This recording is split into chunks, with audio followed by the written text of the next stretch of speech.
안녕하세요. 바둑인TV입니다. 오늘 배워볼 정석 강의는 화점에서 날일자 걸침했을 때 눈목자로 지키는 수입니다. 먼저 눈목자를 왜 두는지를 알아야 되는데요. 눈목자는 날일자보다 두 집 더 만들고 싶을 때 사용합니다. 만약에 날일자 정석이 만들어진다면 돌의 위치가 날일자에 있는 것보다 눈목자가 조금이라도 더 집을 많이 가져가겠죠. 또한 붙이고 젖히는 것 역시 흙이 단수 쳐서 연결하게 되면 단수가 이가 죽으면서 흙의 다음 수가 잘 안 나올 수 있거든요. 대신 반대편으로 연결한다면 양옥으로 뒀을 때 원래 흙 세모가 한 칸이어야 돼요. 그런데 두 칸이라면 아무래도 중복이 아니니까 훨씬 좋겠죠. 이렇게 정리하고 다른 큰 자리를 간다면 오히려 흙이 눈목자를 둔 거에 대한 가치가 높다라고 판단할 수 있게 되는 겁니다. 그래서 백은 이때 날일자 또는 붙이는 수가 아니라 3~3까지 들어가는 게 눈목자 정석 중 하나이고요. 먼저 위로 막는 건 그냥 넘어가 주시면 됩니다. 저희가 3~3 들어갔을 때 아래에 있는 정석이 만들어질 수 있는 정석인데 세모가 흙돌한테서 너무 가깝죠. 그래서 위쪽으로 막는 건 좋지 않고요. 보통은 하변 쪽으로 막습니다. 자, 이때도 마찬가지인데요. 아래로 젖히는 거의 경우엔 그냥 위로 막아버려요. 그러면 호구 쳤을 때 당장은 집으로 조금 이득을 받지만 마찬가지로 세모가 한 칸이 아니라 두 칸에 있어가지고 손 빼면은 흙이 충분히 둘 수 있습니다. 그래서 백도 여기서는 한 번 더 밀어야 되는데요. 이때 흙의 다음 수가 포인트가 있습니다. 만약에 기분 좋게 두 점머리를 때린다면 젖혔을 때 받기가 되게 어려워요.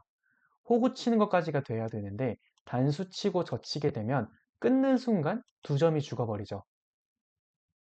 그리고 뒤로 그냥 지키는 건 백이 늘었을 때 4, 5의 교환이 굉장히 악수 교환입니다. 그래서 흙은 이때 가만히 느는 게 많이 나오고요. 늘게 되면 백은 바로 날일자 가는 것이 아니라 아래를 젖혀야 되는데요. 만약에 날일자를 간다면 흙이 아래를 내려버릴 겁니다. 그러면 손 뺐을 때 막으면 백돌이 거의 죽어요. 찌르고 막아가지고 살리려고 해야 되는데 마찬가지로 찌르고 젖히게 되면 호구 쳤을 때 밑으로 젖히고 막을 때 치중당하면 두 집 모양처럼 생겼지만 반대편을 연결하게 되면 두 집이 만들어지지 않습니다. 그래서 백도 이 상황에서는 날일자가 아니라 아래를 젖혀놓고 가야 되고요. 젖히고 막을 때 연결. 이제 6이 살려야 되겠죠? 안 두면은 바로 죽으니까요. 그런데 살릴 때도 최근 인공지능 경향에 따르면 연결하는 것보단 밑으로 넣는 게 더 좋습니다. 무슨 의미냐면 연결은 당장은 튼튼하지만 백이 날이자를 뒀을 때 백돌 한 점을 제압하기가 까다롭다는 겁니다. 뭐 예를 들어 두 칸 높은 협공으로 공격은 할 수 있지만 나중에 맞고 한 칸을 뛰게 되면 호구를 쳐도 밑으로 도망가 버리는 일이 발생할 수 있거든요. 그래서 지금 상황에서는 아래로 미는 게 많이 나오고요. 날일자를 가면 젖히는 것까지가 하나의 정석입니다. 그런데 이러면 백돌 한 점이 너무 쓸모가 없을 것 같다. 아, 난 이렇게 죽이는 건 좀 아쉬워. 라고 한다면 늘 수도 있습니다. 자, 먼저 늘게 되면 흙이 바로 지키는 건 백이 좋아요. 그래서 흙도 다가와서 백이 막으면 그때 지키겠다는 거예요. 백돌을 하나라도 더 무겁게 만들겠다는 뜻이죠. 그러면 백은 바로 날일자. 흙은 밑으로 넘어가 주고요. 그 다음에 날일자로 지켜도 되고 중앙 싸움을 만들어도 상관없습니다. 자, 이렇게 된다라고 본다면 눈목자가 자주 안 나오는 이유를 알 것 같으신가요? 흙이 가져간 집보다 백이 가져간 집이 조금 더 많기 때문에 흙이 눈목자로 지키는 수가 자주 나오지 않는 겁니다. 하지만 상황에 따라서는 이 정석도 흙으로서 선택할 일이 있을 수 있는데요. 예를 들어 하변 쪽에 흙돌이 있다거나 라고 한다면 눈목자까지도 충분히 생각해 볼 수 있습니다.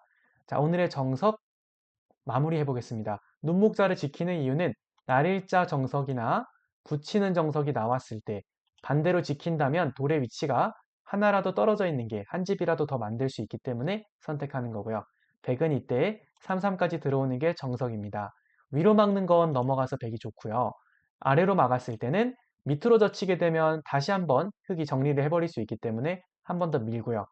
두 점머리는 밑에 젖히는 것 때문에 사용할 수 없습니다. 늘어야 되고 젖혀 이을 때 연결이 아니라 밑으로 넣는 거. 백은 하나 늘어놓고 날일자. 넘어갈 때 뚫어서 끊는 싸움을 만든다거나 아니면 손 뺀다거나 여기까지가 하나의 정석이다라고 생각해 주시면 될 것 같고요. 배석에 따라서 달라지는 부분이 워낙 많다 보니 이 정석을 알되 무조건 사용해야겠다가 아니라 상황에 맞춰서 사용해야 되겠다. 이렇게 생각해 주시면 좋을 것 같습니다. 오늘의 정석 강의는 여기까지 진행해 보겠습니다. 구독과 좋아요는 큰 힘이 됩니다. 감사합니다.